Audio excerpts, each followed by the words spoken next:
Under the Sea. I admit that in the past I've been a nasty. They weren't kidding when they called me, well, a witch. But you'll find that nowadays I've mended all my ways, repented, seen the light, and it took a switch. Ursula, the Little Mermaid. Chapter 1. A Celebration of Auradon. And now, please welcome Sebastian and the 7 Wonders of the Sea, the cheerful announcer. A merman floating above the waves joyfully declared a magnificent clam-shaped stage rose from the ocean and slowly opened to display the famous crab and row of pretty mermaids launching into a rollicking tune. The sandy beachfront in front of Ariel and Eric's castle had been turned into an outdoor stadium, complete with bleachers above the water. Seated high up in the royal box with Ben and her friends, Mal eagerly clapped with the rest of the audience gathered for the start of the annual Seaside Festival, a day-long celebration of merfolk life. Next to her, Evie was taking zaps on her phone with Arabella, Ariel's niece, who was something of a fashion maven and idolized Evie's style. The two were currently sporting matching V-braids and poison heart necklaces. Evie had even made Arabella's outfit, a lavender-colored blouse with a lace bodice along with a distressed leather skirt. Evie and Arabella couldn't stop giggling. "What's so funny?" Mel asked. "Mal, do this filter with us," Evie said, and Mal obliged, sticking her tongue out at the camera. The image on the phone turned the 3 of them into mermaids complete with curved green tails. "That's pretty much what I look like when I swim," Arabella said approvingly. "Cool," Mal smiled. On the stage, Sebastian was zooming around on his claws, belting his heart out while the mermaids harmonized and splashed, swimming in synchronized patterns around the stage. "Who knew crustaceans were so talented?" Mal whispered to Ben as Sebastian hit a high note. Ben grinned and squeezed her arm in agreement. He looked so handsome in his royal coat and sash, the golden crown on his honey-colored hair. The crowd cheered when they saw him smile, and he waved back from the balcony. "Come on, Mal, give them a wave," he urged.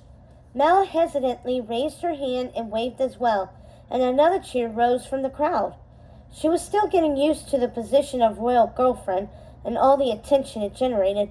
She never wanted to embarrass Ben, and she was keenly aware of how different she was from his former girlfriend.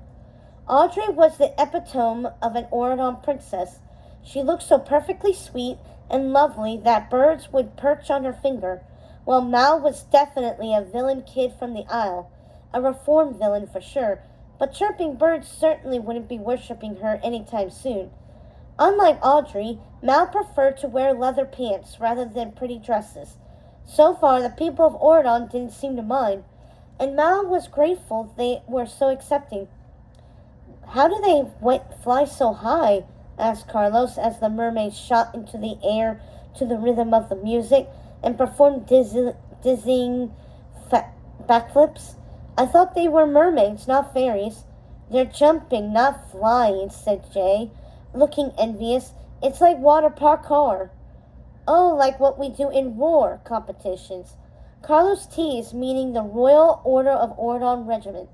"You know, all that sword fighting, flips and stuff as you call it, jumping." "Right. When are tryouts again?" "After our last tourney game." "Cool," said Jay, adjusting his red beanie over his forehead. Mal shushed the guys as the mermaids finished their song, and the clam closed again and disappeared underwater. Next, the orchestra was introduced, showcasing a talented variety of sea creatures playing instruments in a custom-built stage-size aquarium. It was a joyful, dazzling celebration. Growing up, Mal recalled sneering at, the festival coverage on Auradon News Network, but that was nothing compared to seeing it live, to marveling at the shimmering scales on the mermaids, and watching a killer shark pluck harp strings in its fin so delicately.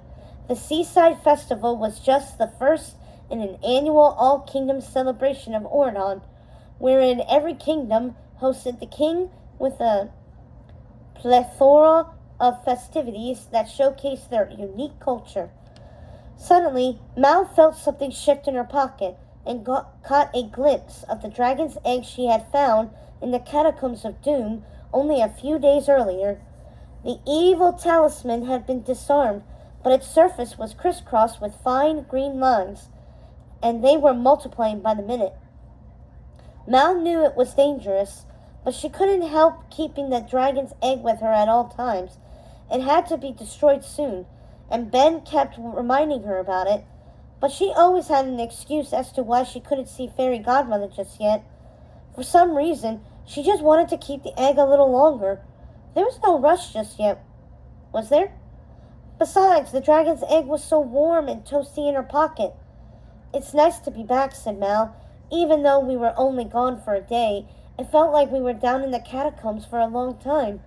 Ben nodded. "I'm glad everything worked out."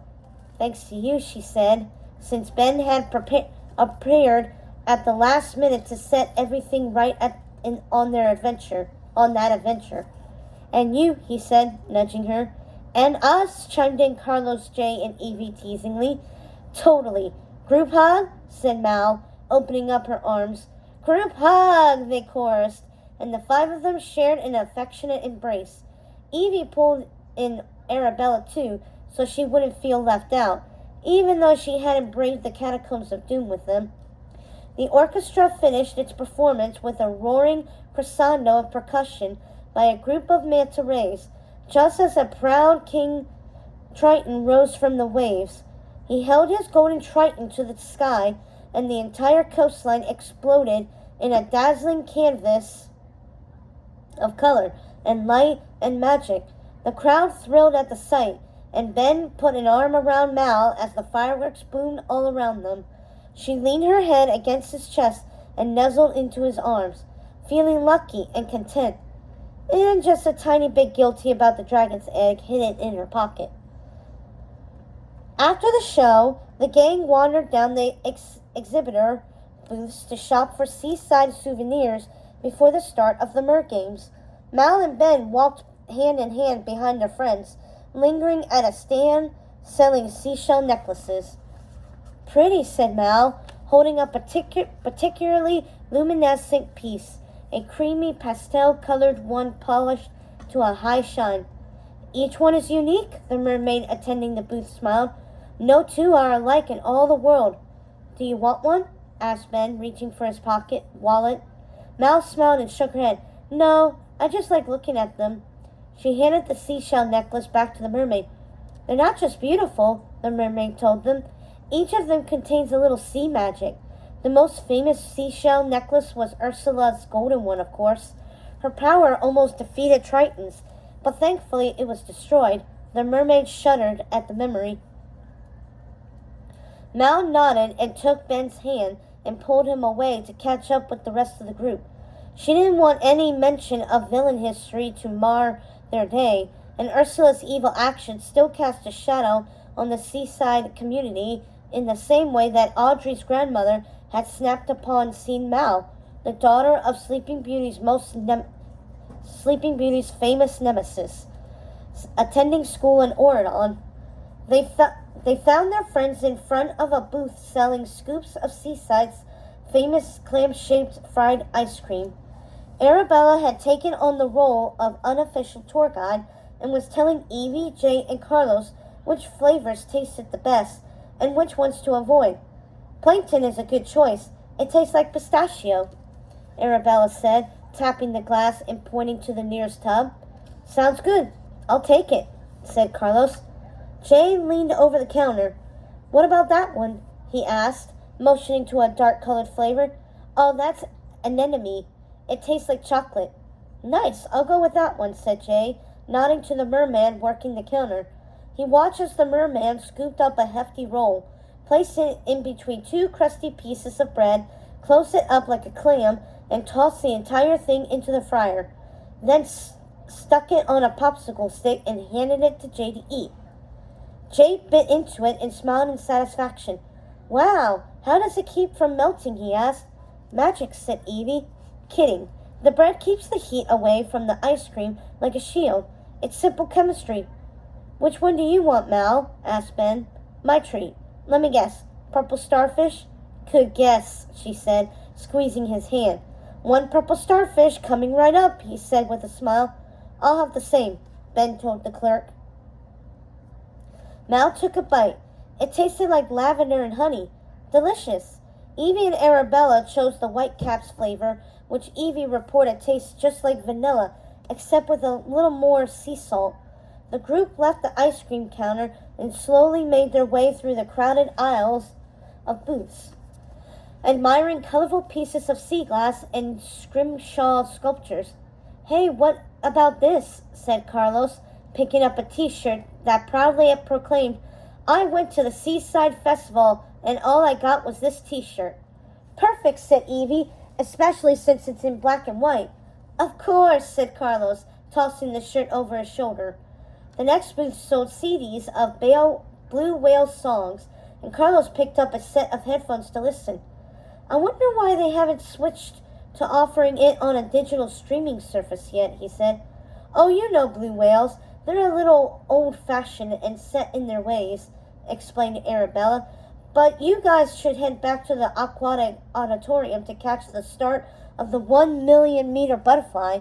The mermen swim so fast you can't even see their fins. They're just blurs in the water.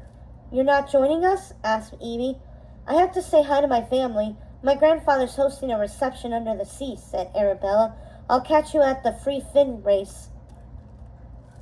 The Mer Games were just as thrilling as Arabella promised, and Mal cheered with the rest of the crowd as the merfolk showcased their speed and strength in a number of races and competitions. Evie decided she liked the synchronized fin dancing best, while the boys enjoyed the underwater boxing matches, which were projected on a screen since the other audience members couldn't actually go underwater to watch them like the mermaids did. The free fin dance race was just about to start when a flash of lightning forked the sky and a crash of thunder rolled, booming so loud it echoed all over the open-air stadium. Ben looked up with a frown at the suddenly dark skies. Huh, that's weird. All the weathermen predicted sunny skies for today, he said. But isn't it always sunny in Oregon? Asked Mal. Not today, said Carlos, a seemingly out of nowhere. An angry storm gathered above their heads, turning the clouds black and sending sheets of rain all over the colorful tents and booths and drenching everyone seated in the auditorium. The merfolk dove into the sea while everyone else rushed to the exits. Let's get out of here, said Ben, removing his jacket to use it as an umbrella over their heads. Follow me to the limo. They ran out toward the parking lot, where cars and carriages were gridlocked as everyone tried to get out of the rain and leave the festival at the same time. The five of them piled into the royal limousine, drenched and shaking from the cold, wet droplets soaking the leather seats. Where did that storm come from? Said Evie, her bangs plastered to her forehead. There were blue skies just a second ago. Where's Arabella? Asked Carlos. She texted me earlier. She said she was going to stay a little longer at her grandfather's party and not to wait, said Evie, checking her phone again. She's with her family. We need to get home before it gets any worse, said Ben. Mal agreed.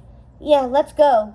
Outside, rain lashed the windows and a furious wind howled, rocking the car. The exuberant celebration of underwater life had ended, literally with a wash. So much for the festival, said Jay. It's too bad, said Evie. They worked so hard to make it special. Mal kept silent. In her pocket, the dragon's egg throbbed and turned warmer. Was it connected to what was happening outside? She hoped not, but the freak rainstorm made up her mind. As soon as they got back to school, It was time to say goodbye to the evil talismans once and for all.